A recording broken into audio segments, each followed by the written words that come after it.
할렐루야. 예, 오늘 제목을 믿음의 가문을 세우자, 믿음의 가문을 세워라고 하는 제목으로 말씀을 잠시 드리려고 합니다.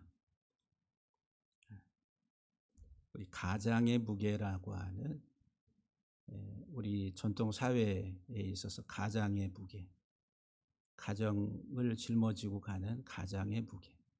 현대 사회는 또 그것이 상당히 좀 무게를 이제 맞벌이 하면서 이렇게 나누어 이제 치고 있는데, 그 전에 우리 부모님 세대만 해도 대부분 다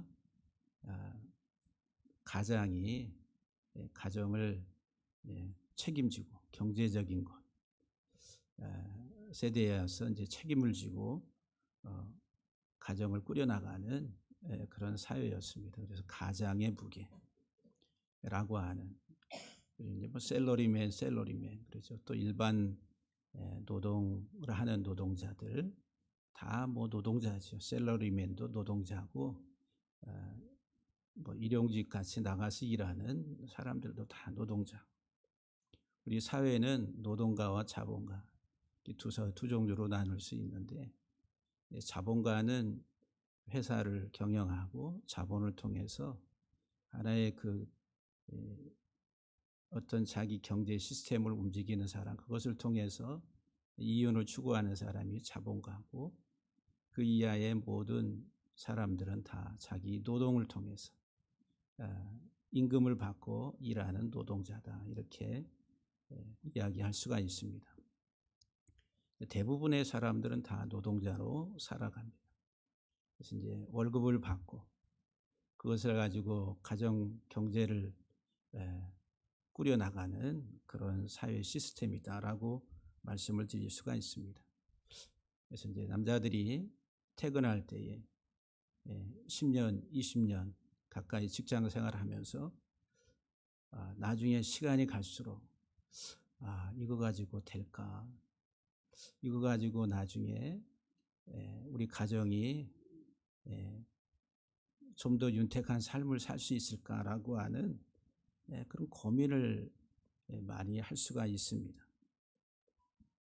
세상에서 치열하게 살아가면서 상당히 그런 싸움을 많이 하는데, 근래에 우리 청년들이 중소기업 작은 데에 들어가서 한 달에 250, 300만 원 이렇게 받고, 그 월급 받고 결혼을 생각하니까 도저히 10년, 20년을 그것을 가지고 받고 살아도 자기가 한 가정을 꾸려나갈 그런 책임감이 안 생기니까 여자친구를 만나는 것도 두렵고, 그래서 이제 노총각으로 늙어가는 그런 젊은이들이 상당히 많습니다. 우리 목사님들 가운데도 자녀들이 결혼 적령기가 지났는데 애가 결혼할 생각을 안 한대요. 왜냐하면은 보편적으로 여자친구를 소개받아서 만난다고 할 때 뭔가 내세울 만한 스펙이 있어야 되고, 자기의 어떤 경제적인 지위와 또 가정을 꾸렸을 때에 책임져야 될 어떤 그런 것들이 좀 확실하면은 만날 만도 할 텐데, 그게 안 되니까 의기소침해 가지고 그냥 아무런 대답을 안 한다는 거예요. 그래서 아버지도 더 이상 아이들한테 뭐라고 얘기도 못하고, 이게 지금 우리 사회의 현재 현실적인 문제가 아닌가 생각이 됩니다.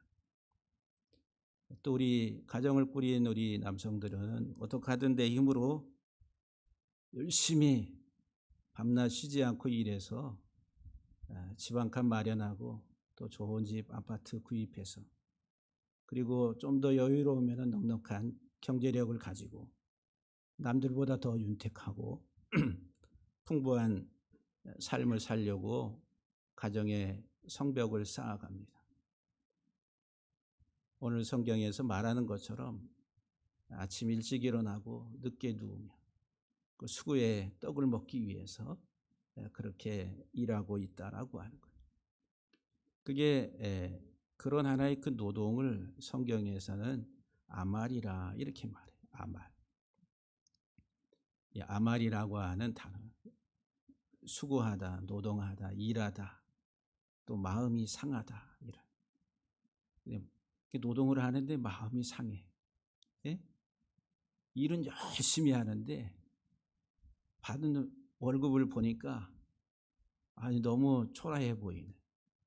이제 그런 하나의 그 모습 속에서 자기 자신의 어떤 실존적인 모습을 생각할 때 상당히 실망하기도 하고 좌절하기도 하면서 살아간다라고 하는 거예요. 우리들은 우리 가정을 내 힘으로 또 내 능력으로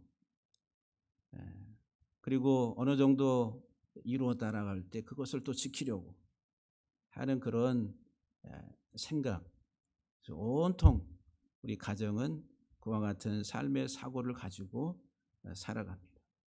그래서 오늘 특별히 본문은 우리에게 믿음의 가정을 우리가 어떻게 세워야 될 것인가, 이 세상 살아가면서 우리가 이 땅에서 하나님이 원하시는 그런 믿음의 가정을, 그리고 우리 믿음의 가문을 우리의 후손들에게 계속 전수시킬 수 있는 그런 우리 모두가 될 수 있기를 간절히 소망합니다.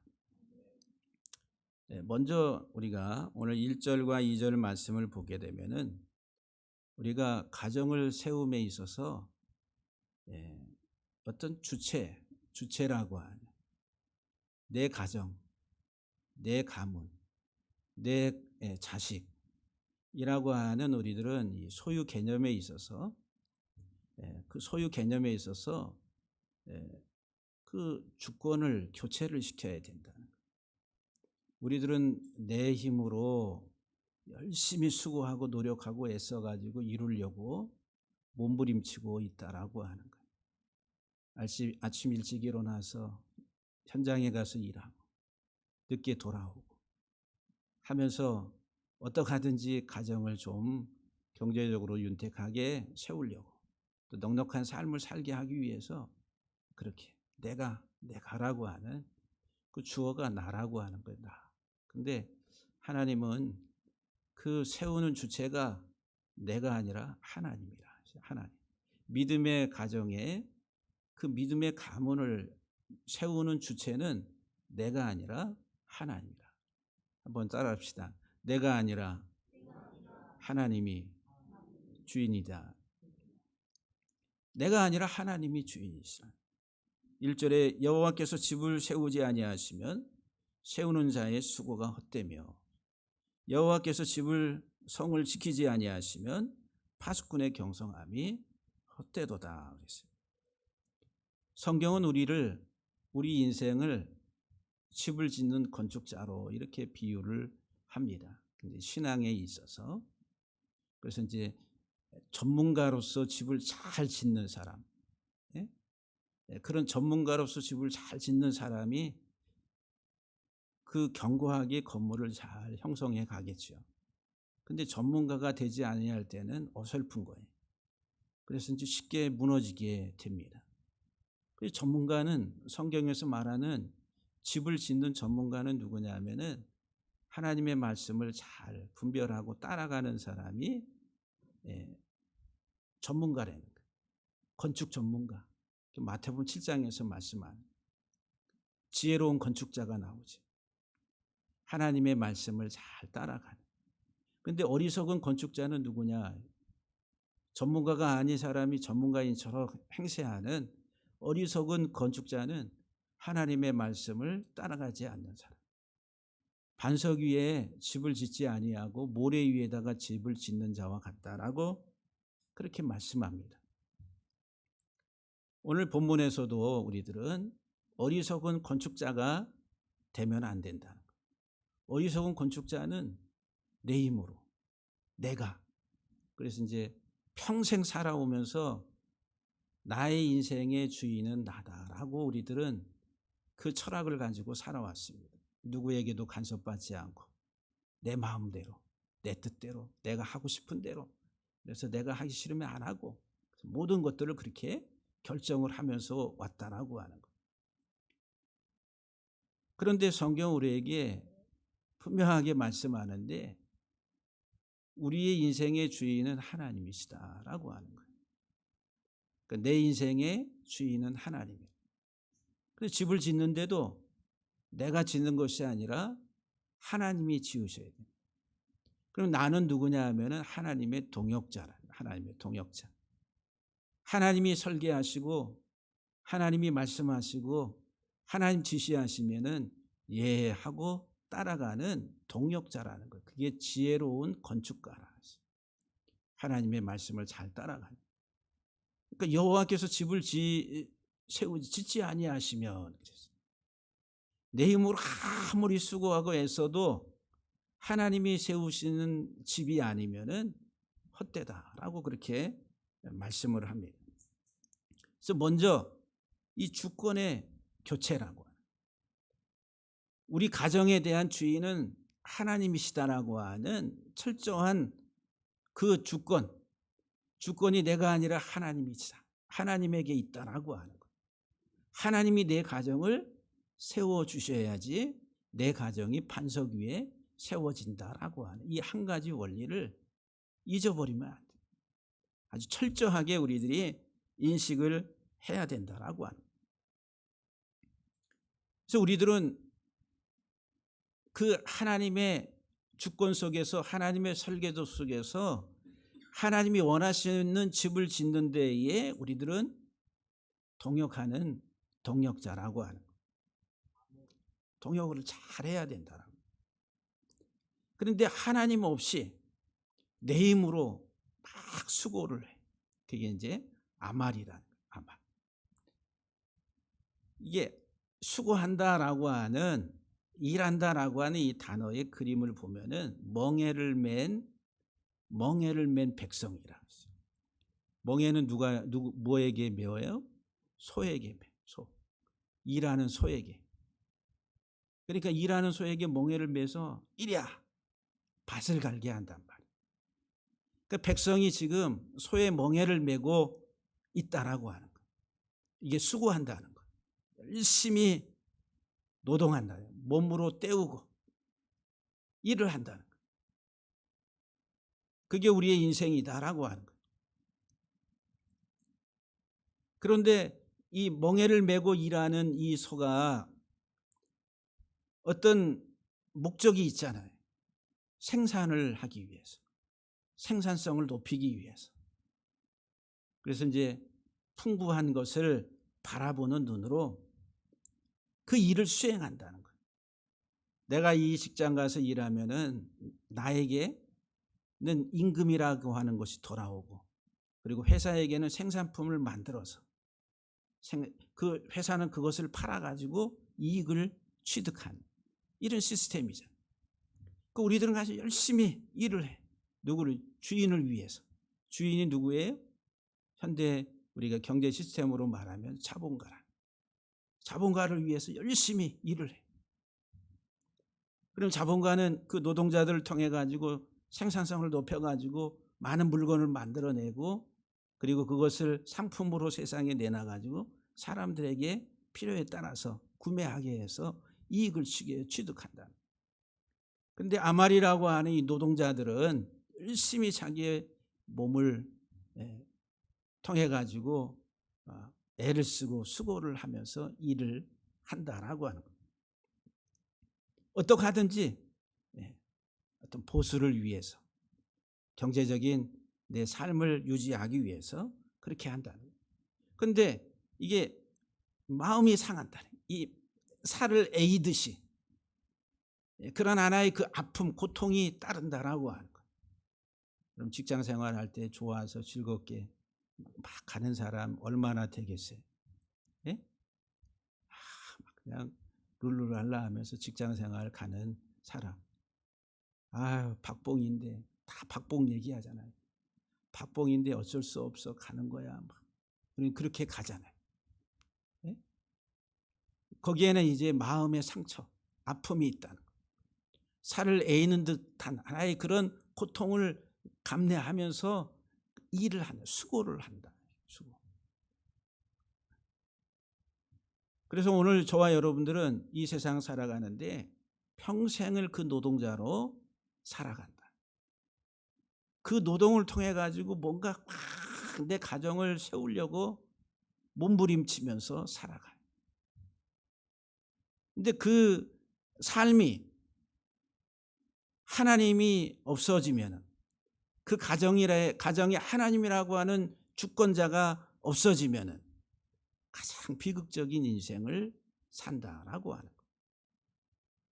내가 아무리 수고하고 애써도 믿음 안에서 하나님이 세워주시는 가정을 바라보지 않는다라고 한다면 이 세상에서의 우리의 모든 삶이 헛되다라고 말을 해요. 그래서 이 헛되다라고 하는 이 말이, 이 헛되다라고 하는 이 헛되다, 막 달려가는 거예요. 돌진하는 겁니다. 돌진을 막 달려가요. 이 세상은 바쁩니다. 그래야 안 그래요? 하루하루 삶이 바쁜 거예요. 뭐 때문에 바빠요? 먹고 살기 위해서 막 달려가고 돌진하고 쇄도하고, 여기에 부가가치가 있다, 이것이 좀 더 돈을 준다. 그래서 젊은이들이 어디 가면은 이력서를 넣으면 돈을 조금 더 준다고 하면 이직을 하잖아요. 일로 옮겨가고, 여기서 일하다가 또 이거 가지고 안 돼, 더 받아야 돼 하면 또 더 이력서를 넣어가 더 준다 그러면 글로 또 옮겨가요. 아주 바쁘다는 게 바쁘다는 게. 이게 샤베라고 하는 이 헛되다라고 하는 단어가 돌진하고 쇄도하고 막 소리를 지면서 우르르 막 달려가는 그 단어라고 합니다. 그래서 이 세상에서 좀 더 풍요롭고 번성을 원하기 때문에 그렇게 막 달려간다는 거예요. 내가 수고하고 애쓰는 아말이라고 하는 이 노동도 뭐예요? 경제적인 가치를 내가 취득하기 위해서 이 세상에 살아가는데 필요한 물질적 최소한의 어떠한 것들을 얻기 위해서 일한다라고 하는. 그런데 그 모든 수고가 하나님이 집을 세우지 아니하시면은 헛되다. 내가 그렇게 달려가고 수고하고 애쓰면서 많은 아픔, 내 마음의 상처, 이와 같은 것까지 내가 감내하면서 막 달려갔는데 헛되다. 눈물 날 것 같지 않습니까? 내 인생이 그렇게 비참하게, 내 인생이 그렇게 비극적으로 끝나는 인생이 돼야 되나? 우리가 생각해 보면은 참 비극적인 것 같아요. 하나님이 없으면 아주 인생에 있어서 가장 비극이다. 하나님이 세우시지 아니하시면. 그래서 하나님이 존재하지 않고 하나님의 존재를 인정하지 않고 내 주장, 내가 주인 돼서 살아가는 인생은 하나님과 짝대는 것을 깨트려 버린다. 하나님과 하나됨을 깨트려 버리는 거. 이게 헛되다라고 하는 단어. 하나님과 하나됨을 깨트리는 거예요. 뭐가? 인간적 욕구. 이 세상에서 내 힘으로 어떻게 하든 내가 자수성가하고 경제적인 부를 이루고 내 성을 쌓아서 내가 남들보다 더 풍요롭고 윤택하게 살아야지 하면서 그 살아가는 그 인생이 하나님이 주인 되시지 아니하시면은 비극으로. 그래서 이 샤베라고 하는 단어가 파괴하다, 파괴하다, 황폐케 하다라고 하는 의미예요. 막 달려가는데 우르르 막 소리 지르면서 가는데 가서 보니까 황폐케 된다. 그게 헛되다라고 하는. 전도서 1장 3절을 보면은 해 아래서 수고하는 모든 수고가 그래서요. 이거 수고한다 이 말이 아말이라, 노동한다는 거. 해 아래서 노동하는 그 모든 노동이, 일이 사람에게 무엇이 유익한가? 전도서 2장 11절 말씀에 그 후에 내가 생각해 본즉 내 손으로 한 모든 일과 내가 수고한 모든 것이, 내가 수고한, 내가 노동한 모든 노동이 다 헛되어 바람을 잡는 것이며 해 아래서 무익한 것이다. 그래서 여러분, 바람 잡을 수 있어요? 바람, 지나가는 바람 잡을 수 있어요? 담을 수 있어요? 예? 대답해 보세요. 그런데 우리들은 그 인생을 지금 살아가고 있다. 잡을 것처럼. 해 아래서 수고한 모든 노동한 그 모든 일하는 그 노동들이 바람을 잡는 것처럼 무익하다. 무익하다. 하나님이 내 생에, 내 인생의 주인 되지 아니하실 때 그 인생이 그렇다라고 하는 거예요. 전도서 5장 6절에 이것도 큰 불행이라 어떻게 왔든지 그대로 가리니 바람을 잡는 수고가 그에게 무엇이 유익하랴. 그랬어요. 바람을 잡는 수고, 아말이라는 그 노동이 이 세상에 살아가면서 해 아래는 새 것이 없다고 아침에 일어나서 수고하고 늦게까지 일을 하고 살아가는데 하나님이 없다라고 한다. 하나님의 주인 되심이 내 인생에 있어서 사라져 버리면 그 인생은 바람을 잡는 것과 같다. 허무하다는 거, 허무하다. 정말 여러분들이 믿음의 가정을 세우려면은 첫 번째, 하나님의 주인 되심에 대해서 망각하면 안 된다. 이 세상을 살아가는데 하나님이 내 인생의 주인 되심을 인정하지 아니할 때 그 인생은 헛되다라고 하는 거예요. 그래서 이제 신명기 5장 20절에 보면은 내 이웃에 대하여 거짓 증거하지 말라. 그 거짓이 샤베라고 하는 헛됨이라는 헛됨. 헛된 것들을 증거하지 말라. 여호와께서 성을 지키지 아니하시면 파수꾼이 깨어 있음이 헛되다. 우리들은 성을 지키려고 그래요. 야, 이제 이만하면 됐어. 자기가 열심히 10년, 20년 직장 생활하고 먹을 거 아끼고 하면서 모았어요. 이걸 어떻게 지켜야지. 내 가정을 지켜야지. 하는데 그 성을 쌓고서 이것을 지켜야지 하는데 하나님이 지켜주시 아니하시면은 그 파수꾼이 그것을 지키지 않은, 성을 지키는 자잖아요. 파수꾼이 깨어 있음이 헛되다 그래서 정신을 차리고 깨어 있는데, 근데 그게 헛되다는 거예요. 내가 내 힘으로 쌓고 지키려고 해도 헛되다. 다시 말하면은 인생의 주인이 내가 돼서 살아가는 인생이 헛되다라고 하는 거예요. 하나님의 주인 되심 잊으면 안 된다라고 하는 거예요. 저와 여러분들은 파수꾼처럼 살아가요. 노동을 하면서 어느 정도 모아서 그것을 지키려고 애를 쓰고, 그래서 내게서 뭐가 손실이 되고 소실이 되고 없어지고 사라지면 어떻게 돼요? 우리들은 열을 받지 않아요. 부글부글. 이게 어떤 것인데 갑자기 한 번에 욱 하고 날아가 버려. 뚜껑이 열리고 폭발할 것 같아. 그래서 우리들은 깨어 있어서 그것을 지키려고 하는 파수꾼처럼. 이 지킨다라고 하는 여기에는 어떤 개념이 있냐면은 농부가, 우리 농사로 비유하면은 농부가 논일을 해요.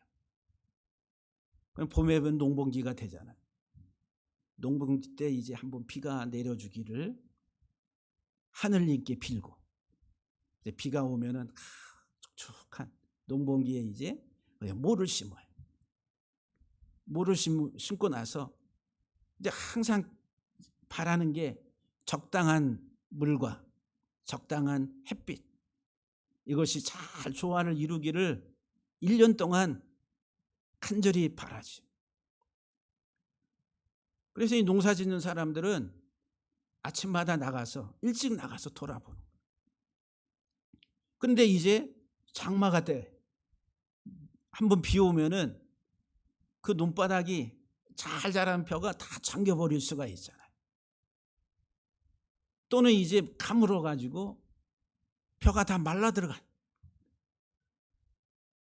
그래서 이 농부는 항상 물을 관리하는, 거기에 아주 지대한 관심을 가지고 있다라고 합니다.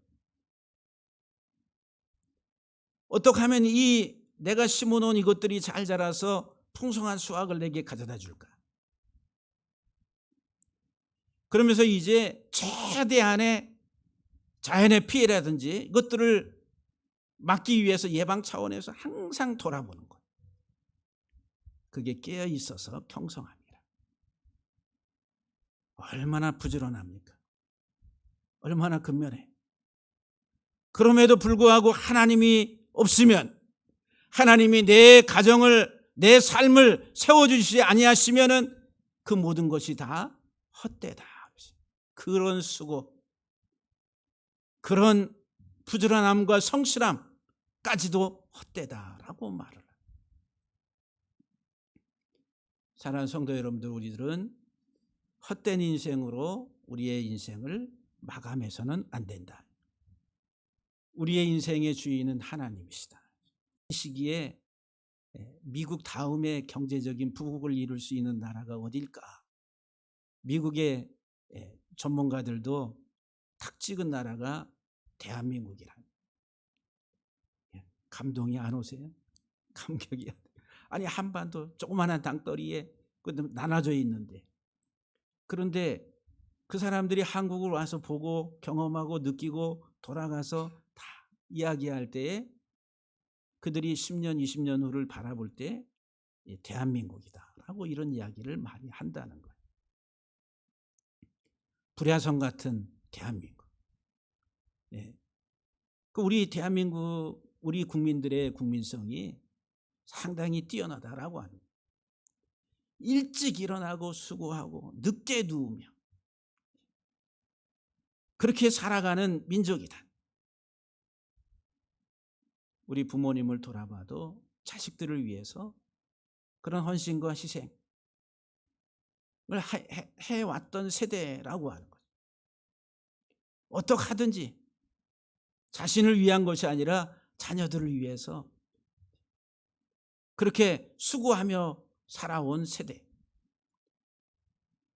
그것이 우리 인생에 있어서 너무너무 중요한데, 그런데 하나님이 함께하지 아니하시고 하나님이 세우시지 아니하시면 그 수고가 헛되다. 눈물 날 것 같아. 이 세상에 수많은 사람들이 그렇게 살아가는데 그게 인생이라고 생각하고 달려가는데 헛된 인생을 달려가고 있다라고 한다면 뭔가 우리가 그들에게 사인을 좀 보내야 되지 않겠는가? 하나님께서 사랑하시는 자에게는 잠을 주신다 그랬어요. 잠을 편안하게 못 자요. 우리 안수 집사님 편안하게 잠 자요? 나는 벽에만 대면은 잠자부러요. 예? 그거는 이제 육체적인 피곤함 속에서 오는 그냥 잠이지. 근데 머릿속에는 온통 뭐가 있어요? 아, 내일, 모레, 5년 후에 이런 계산을 가장으로서의 생각을 하다 보면은 편안한 잠을 잘 수가 없다는 거예요. 평생 노동하면서 노동자로 살아가는데 요거 받아가지고 내 노후에 내 삶에 대해서 얼마만큼 내가 여유롭게 좀 더 풍성하게 삶을 살 수 있을까라고 생각해 보면은 답이 안 나와요. 답이 없는 인생이라. 그러니 어떻게 되겠어요? 잠이 안 와. 제가 잠이 오겠어요? 잠이 오겠어요? 저도 그냥 들어 누우면은 잡니다. 하나님이. 또 우리 집사람도 뭐 얘기하는 것 같은데 그냥 떨어져 버려요. 아니, 잠은 잘 자요. 그런데 우리에게 있어 경제적인 이런 부분에 있어서는 생각을 안 할래야 안 할 수가 없다라고 하는 거예요. 그런데 하나님이 없는 인생은 그 모든 것들이 너무너무 피곤한. 그런데 하나님이 세우시는 하나님의 가정들은 하나님이 잠을 주신대. 그 잠은 뭐예요? 쉼이라는 쉼. 그리고 새로운 에너지가 공급되는 거예요. 그래서 잠을 잘 자야 된다. 잠을 잘 자야 8시간 이상을 자야지 내 면역력과 내 에너지와 이 모든 것들이 생성이 돼가지고 다음 날에 다시 활력 있는 삶을 육체적으로 살아갈 수 있게 된다. 저와 여러분들이 이런 잠이 충분한 하나님이 사랑하시는 그런 하나님의 자녀들 되기를 주의 이름으로 간절히 축복합니다.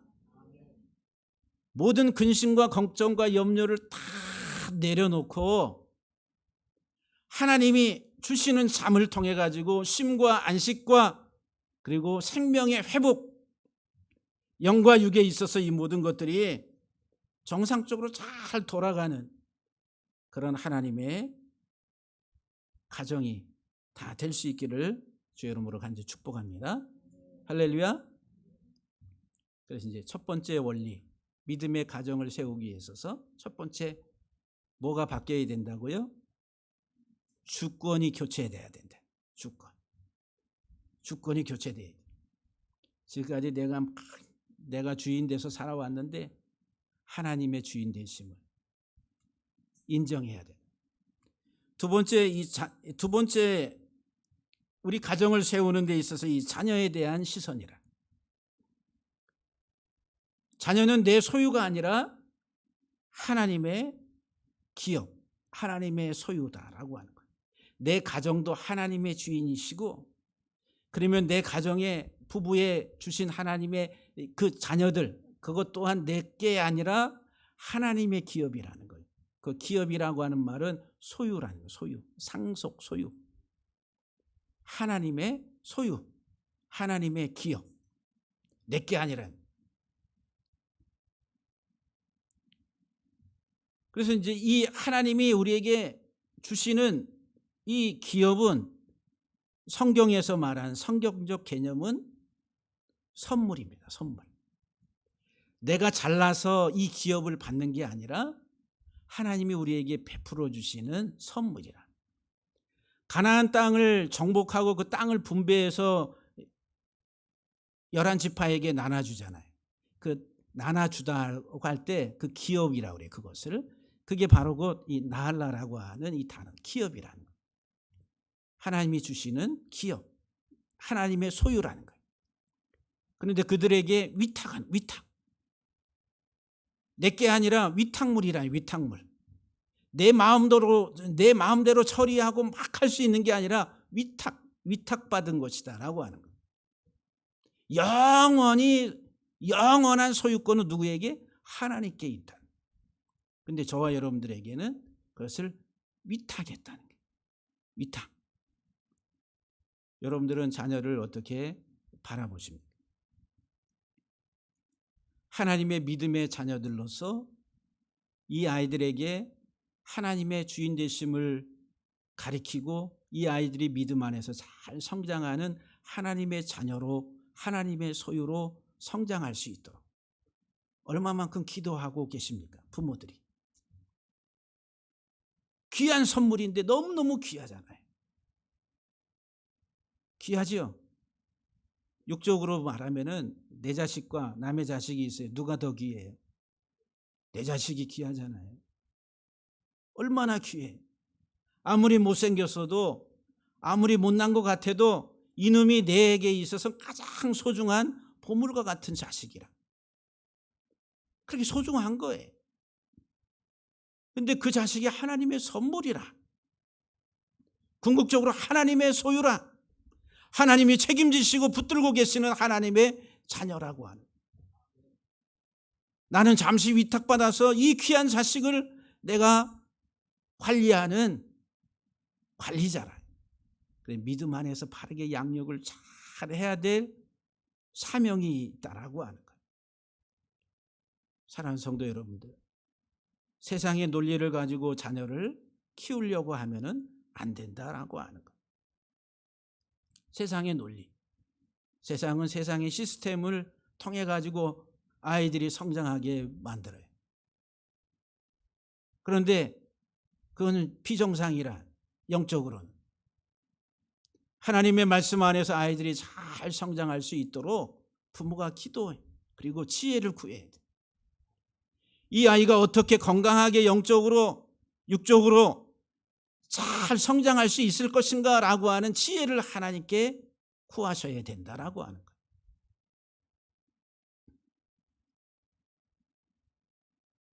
우리 아이들 예림이하고 성현이가 있지만 저는 그냥 방임했습니다. 그냥 방임. 니들 알아서 잘 커라.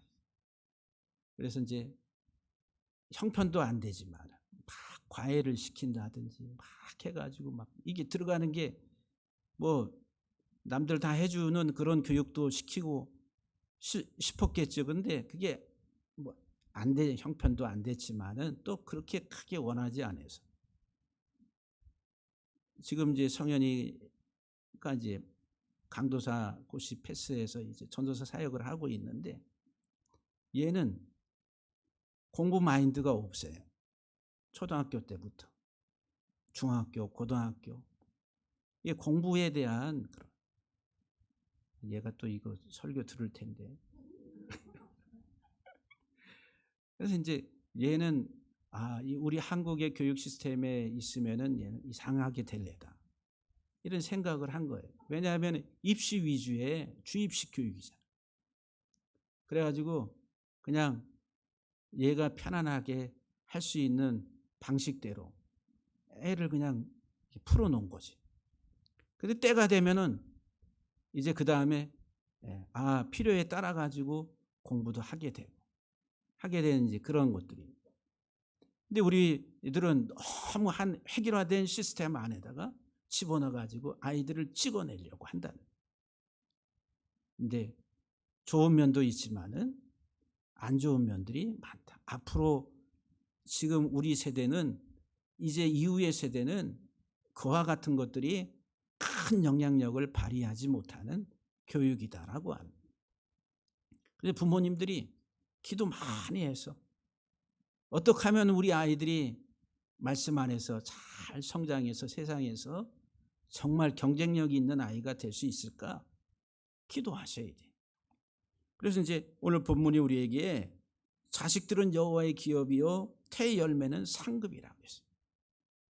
하나님 우리에게 이 상급이라고 하는 보수라는, 보수, 사카르라고 하는 보수.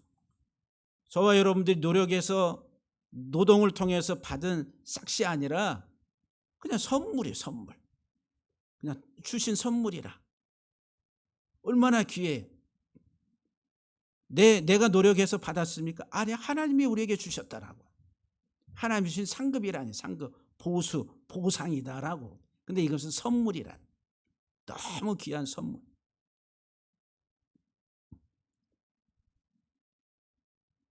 그러면서 이제 오늘 본문 4절과 5절 말씀을 보면은 세 번째 원리가 뭐냐면은 이 자녀들이 세상 속에서 하나님의 사람으로 당당하게 맞서서 싸울 수 있는 그런 자녀들로 만들라고 하는. 젊은 자의 자식은 장사의 수중에 화살 같다 그랬어요. 이것이 그의 화살통에 가득한 자는 복되다 그랬어요. 장사, 용사의 용사, 워리어, 전쟁하는 사람이라.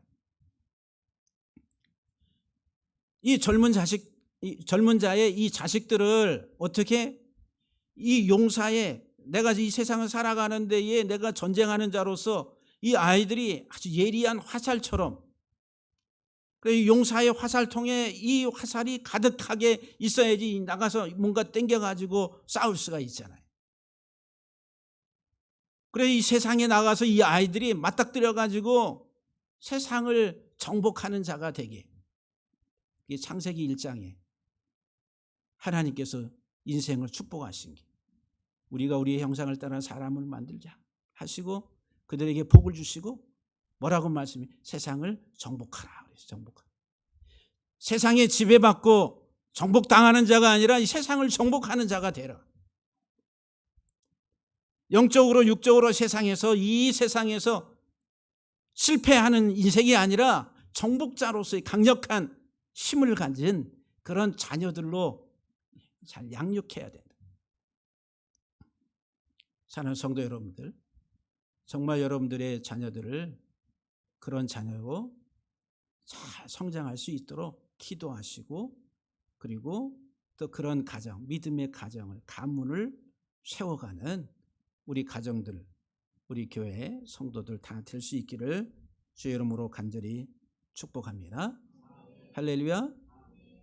첫째로는 내 가정의 주권 교체, 둘째로는 자식에 대한 바라보는 시선을 이제 좀 수정해서, 이것은 내 소유가 아니라 하나님 주신 선물이라.